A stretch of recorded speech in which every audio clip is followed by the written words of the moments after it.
thing. Let's dig a bit, dig a bit, dig a bit, dig a bit. Oh, what's this? Oh yeah, that's different. We'll have that one. Blackthorn. Blackthorn. Strafe.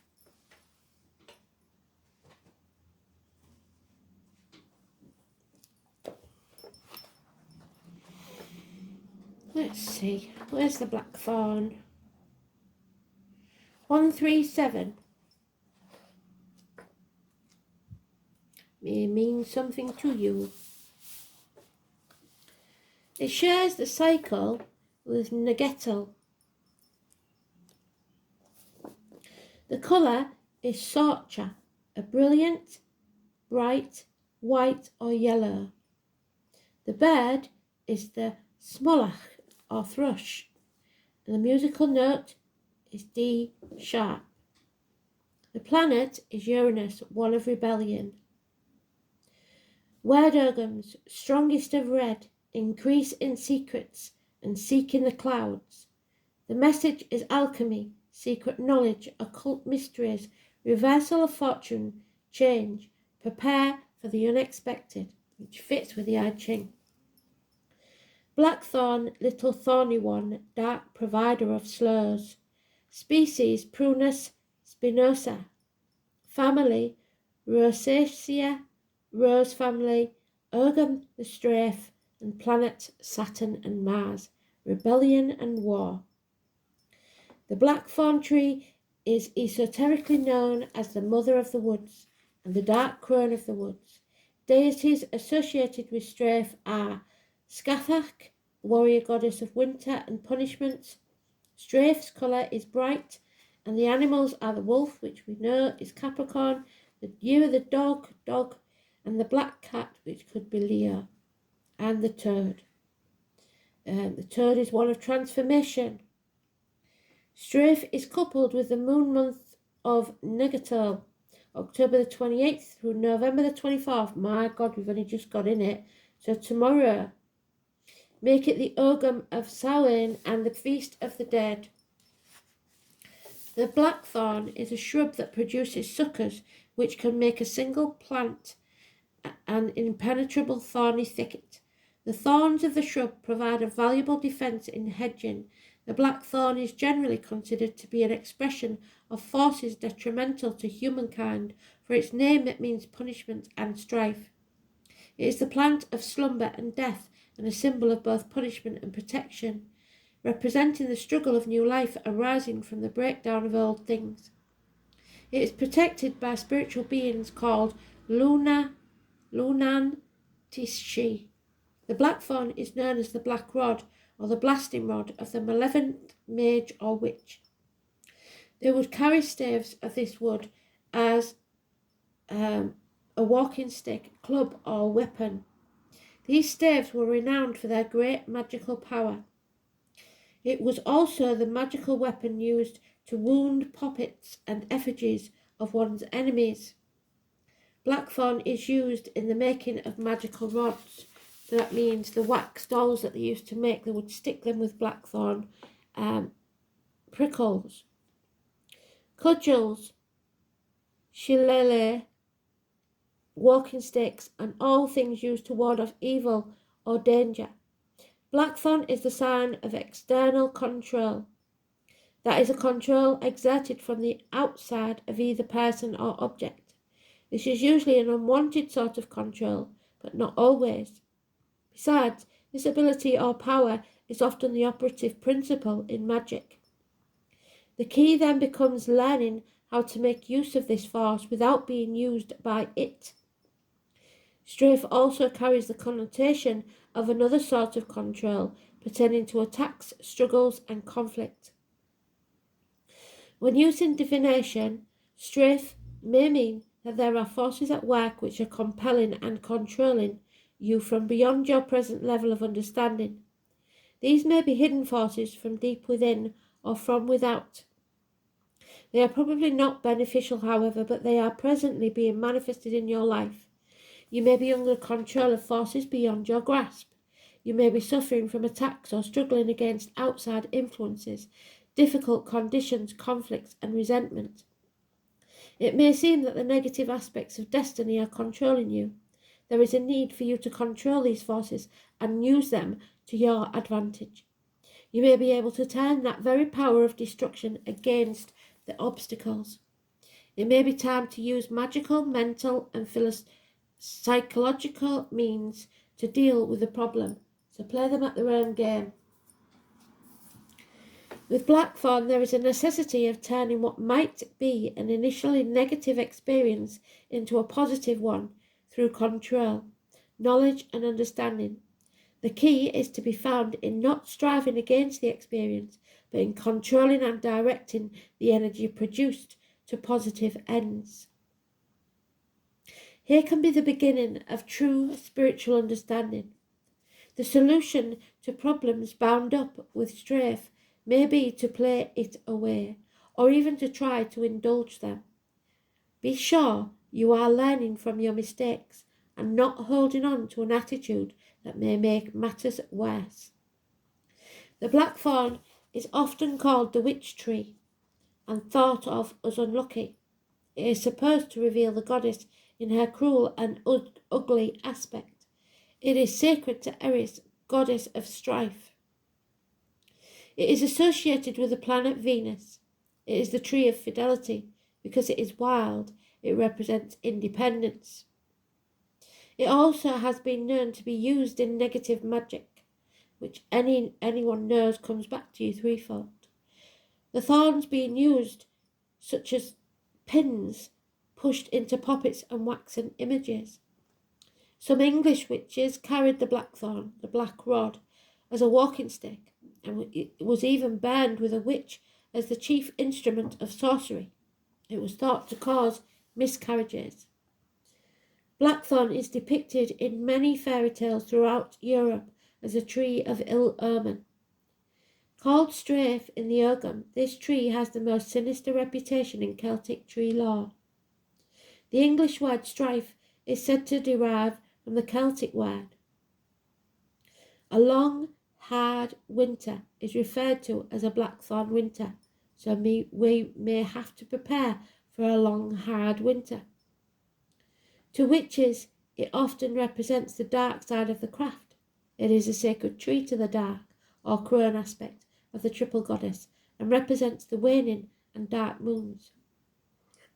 Blackthorn is known as the increaser and keeper of dark secrets. This tree is linked with warfare, wounding, and death, associated with Scottish Cailleach, the crone of the death, and the Irish Morrigan. In Scotland, winter begins when the Cailleach, also the goddess of winter, strikes the ground with her blackthorn staff. Blackthorn can be used in spells of protection as well. In Irish tales, heroes were aided by the blackthorn tree. If they threw a twig of blackthorn after them, it would take root and form an impenetrable hedge or wood, thwarting the pursuing giants. In England, witches would carve the Norse rune of thorn on a blackthorn stave for protection. Often in fairy tales such as Sleeping Beauty, the blackthorn forms a thick, impenetrable thorn bramble that hides the magic castle from intruders and princes alike. In order to prove worthy, the prince must cut through that thorn to rescue the princess. When a blackthorn grows near its sister plant hawthorn, the sight is especially magical. Blackthorn often topped the maypole entwined with the haythorn.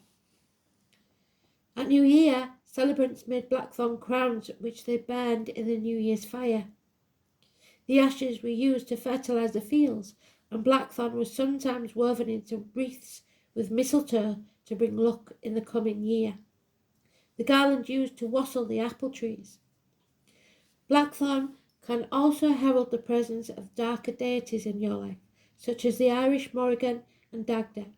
Again, this is a sign of spiritual strength and support that is available to you if you pick up the gauntlet. Meditating under a blackthorn bush during the Samhain season can put you in touch with powerful underworld deities, such as the Morrigan. Wear a protective amulet with blackthorn, OGHAM, slowberries, or blackthorn wand. Blackthorn is the tree which helps us face the necessity of our own death. In many magical practices, we are encouraged to face death in order to abate our fear of it. Initiations are often reenactments of our own death and rebirth. On the negative side, blackthorn can indicate a persistently negative, resentful attitude that draws negative experiences to you. Blackthorn can indicate a persistent and morbid fear of death. How you frame your life is how your life plays out. Blackthorn can be seen as a reminder not to frame your life in negative scenes, but reinterpret them in a more positive way to draw more positive experiences. Song of the Cailleach Bure by Susan Morgan Black. What's all this merriment and cheer? Is it not winter that you fear? I am the old veiled one of the wood, and my appearance shall do you no good. My realm is cold and dead and dark, the ground is barren and trees are stark. My fierce white hounds with eyes of red howl through the night, a paean to the dead. I strike my blackthorn wand on the ground, now nothing green or living shall be found. I am the Cailleach Bure, and now is my reign. I shall not leave you until the next beltane. The blackthorn is a twisting hardwood tree of shrubs with thorny black branches, and the blackthorn tree is actually more like a large shrub with dark twisted branches, which can grow to 12 feet high in height. Traditionally, it is said that blackthorn never exceeds 13 feet. It blooms with small white flowers that usually appear before the purplish leaves. The bluish-black fruit has sour flesh and a large stone.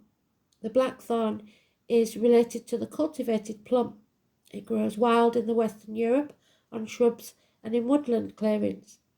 Harvest the flowers, bark, leaves and fruit in May and September. Blackthorn is a deciduous tree. Its leaves turn yellow in autumn and fall off in winter, leaving a stark, twisted, black skeleton.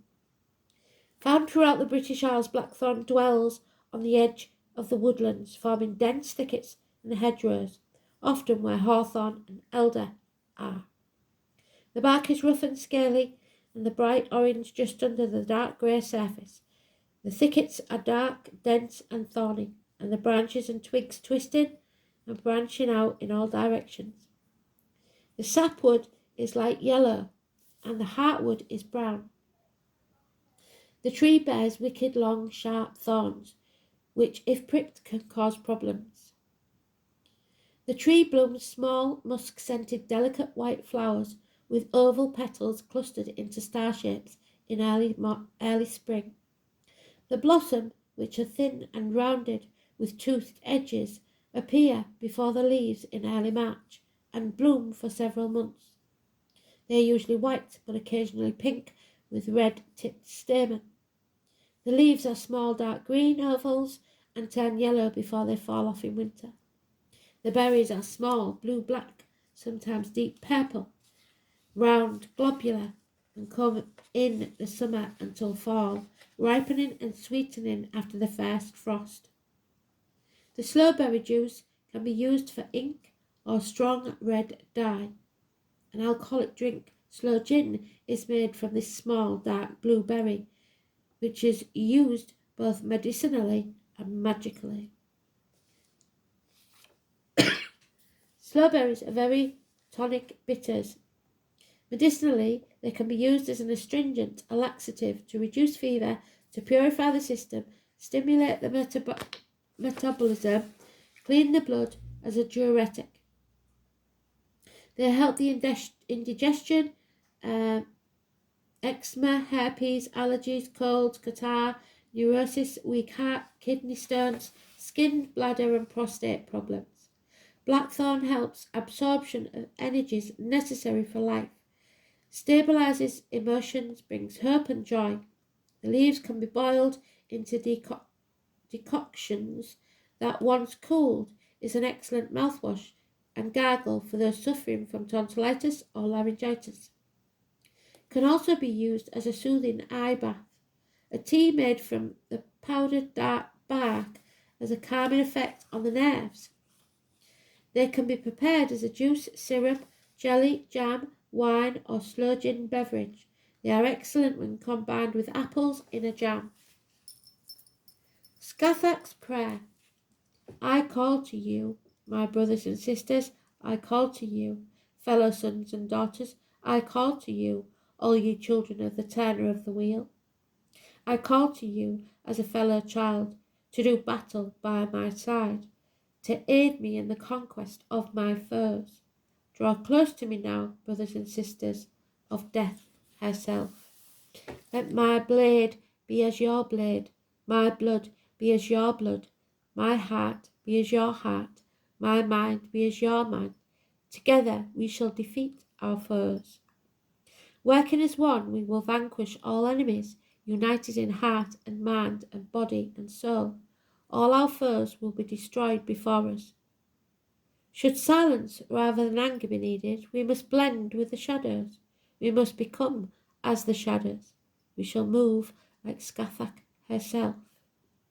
Silent, swift and sure, unerring from the shadow we will strike. With the speed of death, none shall expect us when we come for them.